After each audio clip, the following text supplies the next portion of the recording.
ملکی معیشت کی بحالی اور غیر ملکی سرمایہ کاری کے فروغ کے لیے وزیراعظم شہباز شریف نے ایپیکس کمیٹی تشکیل دے دی۔ کمیٹی غیر ملکی سرمایہ کاری کی مانیٹرنگ کرے گی۔ پلان پر عمل درآمد کے لیے ایگزیکٹو اور عمل درآمد کمیٹیاں بھی تشکیل دے دی گئی ہیں۔ تفصیلات کے لیے یہ رپورٹ دیکھیے۔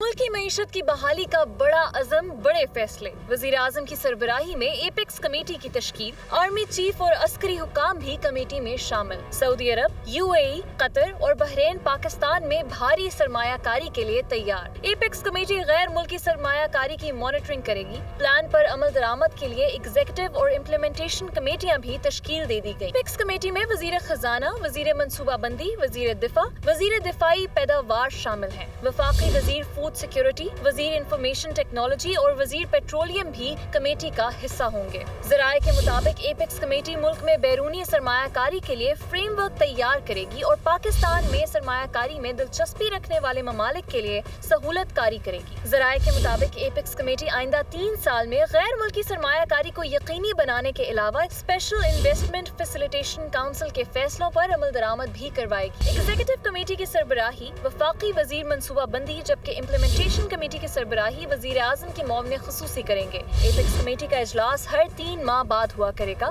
ایگزیکٹو کمیٹی کا اجلاس ہر ماہ جبکہ امپلیمنٹیشن کمیٹی کا اجلاس ہر 15 دن بعد ہوگا۔ پاک IMF معاہدے میں ڈیڈ لاک، پاکستان نے ایک بار پھر امریکہ سے مدد مانگ لی ہے۔ وزیر خزانہ اسحاق ڈار نے امریکی سفیر ڈونلڈ بلوم سے ملاقات کر کے IMF پروگرام کی بحالی کے لیے کردار ادا کرنے کی درخواست کی ہے۔ تفصیلات کے لیے رپورٹ دیکھیے۔ IMF سے معاہدہ ختم ہونے میں صرف 9 روز باقی۔ IMF سے معاہدے کے لیے سفارتی محاذ پر بھی کوششیں تیز۔ وزیر خزانہ اسحاق ڈار کی پاکستان میں امریکی سفیر ڈونلڈ بلوم سے ملاقات، IMF سے ڈیڈ لاک ختم کروانے میں کردار ادا کرنے کی درخواست۔ وزارت خزانہ کے مطابق وزیر خزانہ اسحاق ڈار نے امریکی سفیر کو ملک کی موجودہ معاشی صورتحال اور IMF سے تعطل کے شکار معاہدے بارے میں آگاہ کیا۔ ذرائع کے مطابق امریکی سفیر نے وزیر خزانہ کو تعاون کی یقین دہانی کروائی اور کہا کہ وہ IMF سے پروگرام کی بحالی کے لیے بات چیت کریں گے۔ ذرائع کے مطابق معاشی ٹیم اب تک IMF کے ایکسٹرنل فائنینسنگ اور بجٹ پر تحفظات دور کرنے میں کامیاب نہ ہو سکی۔ وزیر خزانہ اسحاق ڈار نے گزشتہ دنوں برطانوی وزیر مملکت اینڈریو مچل سے ورچوئل بات چیت کے علاوہ پاکستان میں مختلف ممالک کے سفیروں سے بھی ملاقاتیں کی اور IMF سے معاہدے کے لیے مدد کی درخواست کی۔ پاکستان اور IMF کے درمیان موجودہ معاہدہ ختم ہونے میں صرف 9 روز باقی رہ گئے ہیں۔ وفاقی حکومت نے چین کے لیے مختلف مصنوعات کی برآمدات کو ریگولیٹ کرنے کا فیصلہ کیا ہے۔ وزیر اعظم شہباز شریف نے سمری وفاقی کابینہ میں پیش کرنے کی منظوری دے دی۔ یہ رپورٹ دیکھیے۔ چین کے لیے مختلف مصنوعات کی برآمدات کو ریگولیٹ کرنے کا فیصلہ وزیر اعظم نے سمری وفاقی کابینہ میں پیش کرنے کی منظوری دے دی۔ پاکستان اور چین کے مابین 4 مختلف پروٹوکولز پر دستخط بھی کیے جائیں گے۔ ذرائع کے مطابق پاکستان چین کو گدوں کی کھالیں برآمد کرے گا۔ کھالیں پروسیسنگ مقاصد کے لیے چین کو برآمد کی جائیں گی۔ خشک مرچیں، بیف اور ڈیری مصنوعات بھی چین کو برآمد کی جائیں گی، جبکہ پروٹوکولز کا مقصد چین کے لیے ایکسپورٹس کو ریگولیٹ کرنا ہے۔ حکومتی ذرائع کے مطابق پروٹوکولز کے تحت چین کے سائٹو سینٹری قوانین اور ریگولیشنز کی تعمیل ہوگی۔ صحت، حفاظتی معیارات اور کوارنٹائن ضروریات پر عمل درآمد ہوگا۔ پروٹوکولز کی وزارت قانون و انصاف نے توثیق کر دی ہے۔ اقتصادی رابطہ کمیٹی نے کے الیکٹرک کے صارفین پر ₹1.52 فی یونٹ سرچارج عائد کرنے اور کے الیکٹرک کو 76 ارب روپے کے فنڈز جاری کرنے کی منظوری دے دی ہے۔ وزیر خزانہ اسحاق ڈار کی زیر صدارت ECC کا اجلاس۔ کراچی کے بجلی صارفین پر 1 سال کے لیے ₹1.52 فی یونٹ سرچارج عائد۔ IPPs کو 5 ماہ تک ماہانہ 4 ارب روپے کی ادائیگی ہوگی۔ آزاد کشمیر کو واجبات کی مد میں 56 ارب روپے ملیں گے۔ ECC کے اعلامیے کے مطابق اجلاس میں فارماسیوٹیکل خام مال درآمد کرنے کے لیے امپورٹ پالیسی آرڈر میں ترامیم کی منظوری بھی دے دی گئی، جس کے تحت حکومتی ایجنسیز فارماسیوٹیکل خام مال درآمد کر سکے گی۔ کمیٹی نے وزارت تعلیم کے لیے 56 کروڑ 71 لاکھ اور 4 کروڑ روپے کی سپلیمنٹری گرانٹ منظور کر لی۔ وفاقی ٹیکس محتسب سیکریٹریٹ کے ملازمین کے اخراجات کے لیے 1 کروڑ 40 لاکھ اور رینجرز کی ہیلی کاپٹر کی مرمت کے لیے 1 کروڑ 92 لاکھ روپے کی تکنیکی گرانٹ منظور کر لی گئی۔ IB کو 15 کروڑ اور وزارت ہاؤسنگ کو 50 کروڑ کی تکنیکی گرانٹ ملے گی۔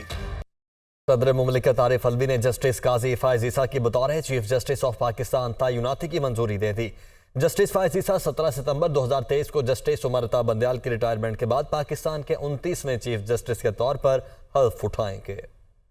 सदर ने जस्टिस काजी फाइज ईसा को बतौर चीफ जस्टिस ऑफ पाकिस्तान तैनाती की मंजूरी दे दी। 17 सितंबर 2023 को अदालत उज़्मा के सरबराह का मनसब संभालेंगे। जस्टिस काजी फाइज ईसा 1 साल 38 दिन तक चीफ जस्टिस के तौर पर खिदमात अंजाम देंगे। 26 अक्टूबर 1959 को कोयटा में पैदा होने वाले जस्टिस काजी फाइज ईसा पशीन के मरहूम काजी मोहम्मद ईसा के साहबजादे हैं, जो कायदे आज़म मोहम्मद अली जिन्ना के करीबी साथी थे। जस्टिस काजी फाइज ईसा ने इब्तिदाई तालीम कोयटा और कराची में हासिल की। उन्होंने कानून की तालीम लंदन से हासिल की और फिर वतन वापस आकर वकालत शुरू की। बतौर वकील तकरीबन 27 साल मुल्क की मुख्तलिफ अदालतों में पेश होते रहे। जस्टिस काजी फाइज ईसा 5 अगस्त 2009 में बलूचिस्तान हाई कोर्ट के चीफ जस्टिस बने। उन्हें 5 सितंबर 2014 में सुप्रीम कोर्ट का जज मुकर्रर किया गया। उन्होंने नवंबर 2007 में साबिक सदर परवेज मुशर्रफ की जानिब से लगाई गई इमरजेंसी और पीसीओ के तहत जजेस के हल्फ लेने की मुखालफत की थी। जस्टिस काजी फाइज ईसा ने 2012 में मेमो गेट कमीशन की सरबराही भी की। 8 अगस्त 2016 को होने वाले कोयटा खुदकश धमाके पर इंक्वायरी कमीशन की सरबराही भी जस्टिस काजी फाइज ईसा को सौंपी गई। जस्टिस काजी फाइज ईसा उस बेंच का भी हिस्सा थे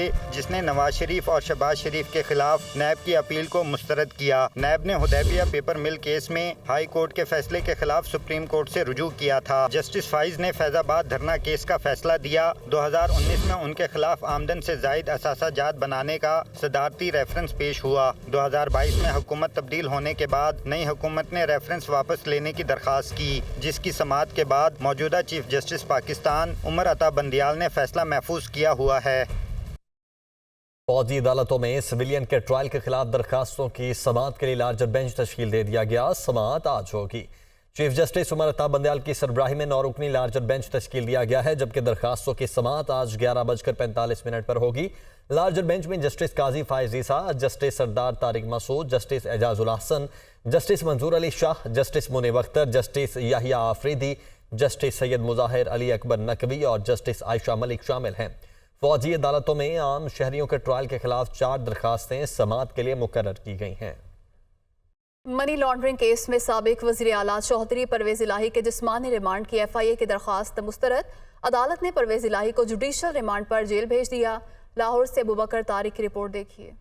मनी लॉन्ड्रिंग केस में FIA ने साबिक वज़ीर आला पंजाब परवेज इलाही को जिला कचहरी की अदालत में पेश किया। जुडिशल मजिस्ट्रेट गुलाम मुर्तज़ा विर्क ने समाअत की। FIA की जानिब से अदालत को बताया गया कि परवेज इलाही ने करोड़ों रुपए की मनी लॉन्ड्रिंग की, जिसके ठोस शवाहिद मौजूद हैं। अदालत से 14 रोज़ा जिस्मानी रिमांड की इस्तदा की गई। अदालत में चौधरी परवेज इलाही के वकील ने कहा कि परवेज इलाही के खिलाफ FIA हुक्काम कोई सबूत पेश नहीं कर सके। मुकदमे की तफ्तीश पहले ही कर ली गई है और इंक्वायरी भी बंद की जा चुकी है। अदालत में परवेज इलाही ने रोस्ट्रम पर आकर बात करने की इजाजत मांगी तो अदालत ने उनको बोलने का मौका फराहम कर दिया। परवेज इलाही ने कहा कि मुझे जेल में कोई भी सहूलत फराहम नहीं की जा रही। पिछले समाअत पर भी यही कपड़े पहने हुए थे और अब भी यही कपड़े हैं। FIA हुक्काम हाई कोर्ट की हुक्म अदूली कर रहे हैं, उनके खिलाफ कार्रवाई होनी चाहिए। अदालत ने वकला के दलाइल सुनने के बाद जिस्मानी रिमांड की FIA की दरख्वास्त मुस्तरद कर दी और परवेज इलाही को 14 रोज़ा जुडिशल रिमांड पर जेल भेज दिया। इलेक्शन कमीशन ने कौमी और सूबाई असम्बली के इंतखाबात के लिए ड्राफ्ट पोलिंग स्कीम तैयार कर ली। मुल्क भर में 93,371 पोलिंग स्टेशन कायम किए जाएंगे। प्रिजाइडिंग अफसरान और पोलिंग अफसरान की फहरिस्तें भी तैयार कर ली गईं। इस्लामाबाद से रिपोर्ट देखिए।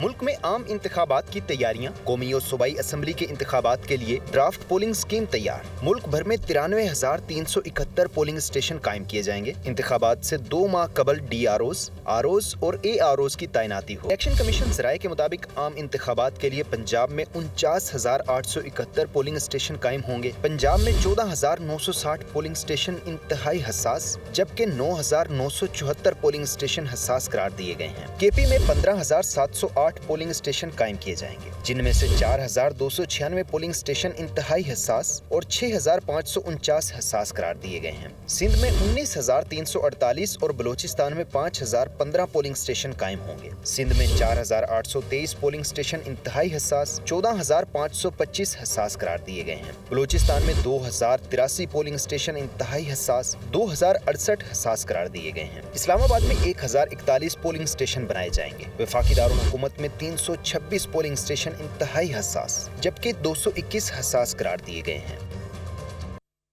यूनान कश्ती हादसे के बाद पाकिस्तान के मुख्तलिफ शहरों में इंसानी स्मगलर्स के खिलाफ क्रैकडाउन जारी है।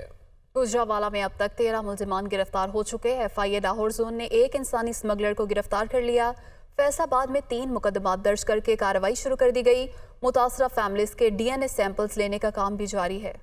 कशी हादसे में सैकड़ों अफराद की हलाकत के बाद FIA मुतहर्रिक, मुख्तलिफ शहरों में क्रैकडाउन। गुजरांवाला रीजन में दर्ज मुकदमात की तादाद 31 हो गई। 23 मुकदमात FIA थाना गुजरांवाला और 8 गुजरात में दर्ज किए गए। गुजरांवाला में अब तक 13 इंसानी स्मगलर्स को गिरफ्तार किया जा चुका है। FIA लाहौर जोन ने 1 इंसानी स्मगलर को गिरफ्तार कर लिया। मुलजिम जफर इकबाल का ताल्लुक गुजरात से है। FIA लाहौर जोन की तरफ से अब तक 16 मुलजिमान गिरफ्तार किए गए हैं। फैसलाबाद में भी FIA हुकाम ने 3 मुकदमा दर्ज कर लिए हैं। मुकदमात हादसे में जाँ बहक 3 नौजवानों के वुरसा ने दर्ज कराए, जिनका ताल्लुक नवाही इलाकों से है। हादसे में जाँ बहक अफराद की शनाख्त के लिए DNA सैंपल लिए जाने का सिलसिला भी जारी है। अब तक 108 मुतासरा खानदानों के DNA सैंपल्स हासिल किए जा चुके, जो यूनान भिजवाए जाएंगे। उधर यूनान में पकड़े जाने वाले 3 पाकिस्तानियों को रिहा कर दिया गया। मकामी हुकाम ने जांच पड़ताल के बाद उनको रिहा किया है और उन्हें पाकिस्तान डिपोर्ट नहीं किया जाएगा।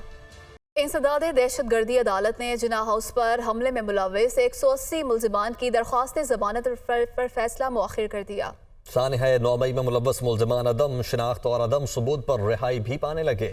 जेलों में कैद मुलजिमान की तादाद सिर्फ 1049 रह गई। जिना हाउस हमला केस इंसदाद दहशतगर्दी की खसूसी अदालत के जज एजाज अहमद बुटर ने समाअत की। खदीजा शाह, सनम जावेद, आलिया हमजा, इबाद फारूक समेत 158 मर्द और 22 खातीन ने जमानत की दरख्वास्त दायर कर रखी है। मुलजिमान के वकला ने मौक़िफ़ इख्तियार किया कि जिना हाउस के करीब से गुजरने वालों को भी जियो फेंसिंग में गिरफ्तार किया गया। जिन मुलजिमान के खिलाफ शवाहिद नहीं है, उन्हें जमानत दी जाए। स्पेशल प्रोसिक्यूटर फरियाद अली शाह ने मुलजिमान की दरख्वास्त जमानत खारिज करने की इस्तदा की और कहा कि मुलजिमान जलाओ घिराव में मुलव्विस हैं, जिसकी फुटेज मौजूद है। मुलजिमान शनाख्त परेड में शनाख्त हुए, उनके फोन कॉल्स का रिकॉर्ड भी मौजूद है। अदालत ने खदीजा शाह, सनम जावेद, आलिया हमजा, इबाद फारूक समेत गिरफ्तार 180 मुलजिमान की दरख्वास्त जमानत पर फैसला मुअख्खर कर दिया। अदालत ने बावर करवाया कि मुलजिमान की तादाद ज्यादा है। तमाम फाइल्स का जायजा लेने के बाद फैसला सुनाया जाएगा। दूसरी जानिब सानिहा 9 मई में मुलव्विस मुलजिमान अदम शनाख्त और अदम सबूत पर रिहाई पाने लगे। जेलों में कैद मुलजिमान की तादाद सिर्फ 1049 रह गई। लाहौर की 2 जेलों में 750 जबकि पंजाब भर की जेलों में 4200 के लगभग मुलजिमान को भिजवाया गया था। लाहौर की जेलों में अब 37 खातीन जबकि 432 मर्द मुलजिमान मौजूद हैं। पंजाब की दीगर जेलों में 574 मुलजिमान कैद हैं, जिनमें सिर्फ 1 खातून शामिल है। ज़राए के मुताबिक दहशतगर्दी के ज्यादातर मुकदमात में संगीन दिफात खारिज करके मुलजिमान को जमानत दे दी गई है।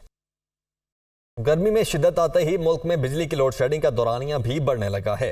मुख्तलिफ इलाकों में 10 घंटों तक लोड शेडिंग जारी है। बिजली का शॉर्टफॉल 6368 मेगावाट तक पहुंच गया है। मुल्क भर में गर्मी की शदीद लहर, मुख्तलिफ इलाकों में 10 घंटे तक लोड शेडिंग जारी। बिजली का शॉर्टफॉल 6368 मेगावाट तक पहुंच गया है। पावर डिवीजन के मुताबिक मुल्क में बिजली की मजमूई पैदावार 20,132 मेगावाट और तलब 26,500 मेगावाट है। मुल्क में पन बिजली की पैदावार 7,600 मेगावाट है, जबकि सरकारी थर्मल पावर प्लांट से 568 मेगावाट बिजली पैदा की जा रही है। निजी शोबे के बिजली घरों की पैदावार 7,500 मेगावाट है और विंड पावर प्लांट से बिजली की पैदावार 1,250 मेगावाट है। सोलर बिजली घरों से 105 मेगावाट और बिगास से 145 मेगावाट बिजली पैदा की जा रही है। न्यूक्लियर पावर प्लांट्स की पैदावार 3,200 मेगावाट है। सस्ती और पायदार तवानाई के हुसूल के लिए अहम पेशरफ्त। खैबर पख्तूनख्वा में दरियाए सवाद पर कालाम पन बिजली मंसूबा तामीर होगा, जिससे सालाना 94 करोड़ 58 लाख यूनिट सिस्टम में शामिल होंगे। इस्लामाबाद से जिशान यूसुफजई की रिपोर्ट देखिए। आलमी मालियाती इदारे के ताउन से सस्ती बिजली का एक और मंसूबा। कालाम में दरियाए सवाद पर 238 मेगावाट का बिजली घर बनेगा। मंसूबा 5 साल में मुकम्मल होगा। 48 करोड़ 93 लाख डॉलर खर्च आएगा। दुनिया न्यूज को दस्तयाब दस्तावेज के मुताबिक प्रोजेक्ट की स्टडी मुकम्मल हो चुकी। पुख्तूनख्वा एनर्जी डेवलपमेंट ऑर्गेनाइजेशन समेत दीगर मुतल्लिका इदारों ने मंजूरी दे दी। कोरियन कंपनी मंसूबे पर तामीराती काम करेगी। पीडो ने नेपरा को मंसूबे के लिए फी यूनिट पैदावारी टैरिफ 12 रुपए 73 पैसे मुकर्रर करने की दरख्वास्त भी जमा करा दी। महाराजा रंजीत सिंह के 184वीं बरसी में शिरकत के लिए 417 भारतीय सिख यात्री अपने रूहानी पेशवा बाबा गुरु नानक की जाए पैदाइश गुरुद्वारा जन्म स्थान ननकाना साहब पहुंच गए। भारतीय सिख यात्री सरदार भूपेंद्र सिंह की क़यादत में वाहगा बॉर्डर से खुसूसी बसों के जरिए ननकाना साहब पहुंचे, जहां उनका शानदार इस्तकबाल किया गया। बाबा गुरु नानक की जाए पैदाइश पहुंचने पर सिख यात्री खुश दिखाई दिए। مہمانوں نے بہترین سفری سہولیات اور سیکیورٹی کے فل پروف انتظامات کرنے پر حکومت پاکستان اور متروکہ وقف املاک بورڈ کا شکریہ بھی ادا کیا۔ سکھ یاتری ننکانہ صاحب میں 3 روز قیام کے دوران اپنی مذہبی رسومات ادا کریں گے۔ رواں ماہ 5 جون سے اب تک اوپن مارکیٹ میں ڈالر 22 روپے سستا ہو گیا ہے۔ عوام کے لیے ڈالر 290 روپے کا ہو چکا ہے۔ دوسری جانب سٹاک مارکیٹ میں شیئرز بیچنے والوں کا پلڑا بھاری رہا اور انڈیکس آج منفی زون میں بند ہوا۔ ڈیلرز کے مطابق کریڈٹ کارڈ کی ادائیگیوں کا بوجھ اوپن مارکیٹ سے بینکوں کو منتقل کیے جانے سے ڈالر کی مانگ کم ہوئی ہے اور عید قربہ کے موقع پر ترسیلات زر بڑھنے سے روپیہ اوپن مارکیٹ میں مستحکم ہو رہا ہے۔ آج بھی اوپن مارکیٹ میں ڈالر مزید 1 روپے سستا ہو کر 290 روپے کا ہو گیا۔ اس کے علاوہ انٹر بینک میں بھی ڈالر 24 پیسے کمی سے 286 روپے 97 پیسے پر بند ہوا۔ ڈیلرز کا کہنا ہے کہ امپورٹ کے لیے بینکوں کی جانب سے ڈالر کی فراہمی مشکل سے ہو رہی ہے، جس سے روپے کی قدر کو سہارا مل رہا ہے۔ تجزیہ کاروں کا کہنا ہے کہ جب تک برآمدات اور بیرونی سرمایہ کاری میں اضافہ نہیں ہوگا، روپے کی قدر میں پائیدار استحکام ممکن نہیں۔ دوسری جانب اسٹاک مارکیٹ میں 432 پوائنٹس کمی ہوئی اور انڈیکس 40,220 پوائنٹس پر بند ہوا۔ بروکرز کا کہنا ہے کہ رول اوور ویک کے باعث مارکیٹ میں شیئرز کی فروخت کا رجحان زیادہ ہے۔